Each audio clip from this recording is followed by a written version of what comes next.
একটা সম্পর্ক গড়ে তুলতে অনেক সময় লাগে, হ্যাঁ বন্ধু, কিন্তু সেই সুন্দর সম্পর্কটা নষ্ট করতে না 2 সেকেন্ডও চায় না।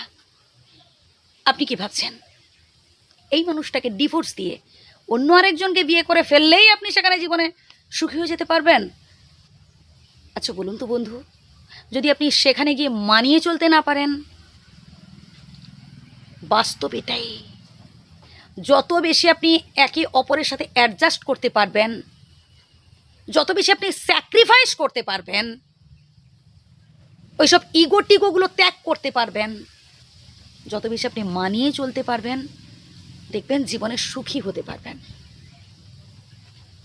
আমি এমন অনেক প্রেম ভালোবাসার ক্ষেত্রে দেখেছি, দীর্ঘ প্রায় 15-20 বছর ধরে তাদের মধ্যে প্রেমের সম্পর্ক ছিল, তা সত্ত্বেও তারা বিবাহ বন্ধনে আবদ্ধ হতে পারেনি।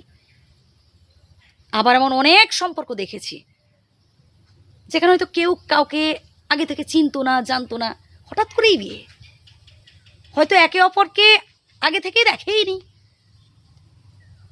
2 বাড়ির পরিবারের লোকজন মিলে স্থির করেছেন, দুমদাম করে বিয়ে হয়ে গেছে, আর তারপর আমৃত্যু তারা সুখে দিন যাপন করছেন। অনেক বয়স্ক মানুষদের ক্ষেত্রে আপনারা যারা শুনছেন বা আমার কথাগুলো, তাদের অনেকের লাইফের সাথে মিলে যেতে পারে না, এমনটা নয় যে তাদের মধ্যে, তাদের স্বামী স্ত্রীর মধ্যে ঝগড়াঝাটি হয়নি, রাগ মান অভিমান ছিল না, সবই ছিল, কিন্তু তার মধ্যে দুষ্টু মিষ্টি প্রেমও ছিল। আমৃত্যু তারা একে অপরের সাথে সুখে দুঃখে দিন যাপন করে গেছেন।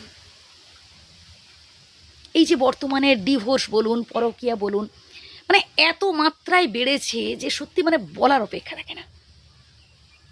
আসলে আমাদের মধ্যে না ইগো জিনিসটা প্রচুর। আমাকে এই কথাটা বলতে পারে?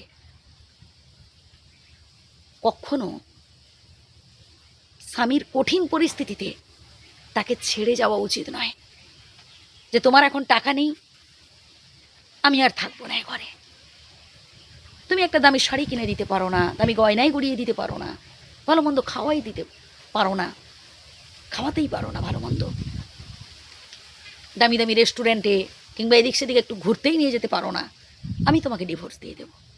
এটা বলবো একটা বোকামো।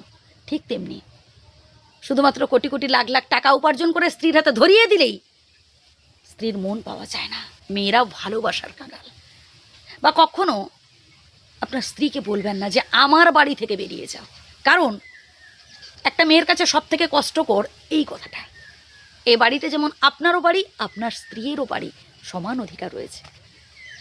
তাই আমার প্রত্যেকের কাছে একটাই রিকোয়েস্ট, একে অপরের সাথে মানিয়ে চলুন, অ্যাডজাস্ট করুন, তবেই দেখবেন এই সংসার আরও সুখের হবে। ভালো থাকবেন, সুস্থ থাকবেন।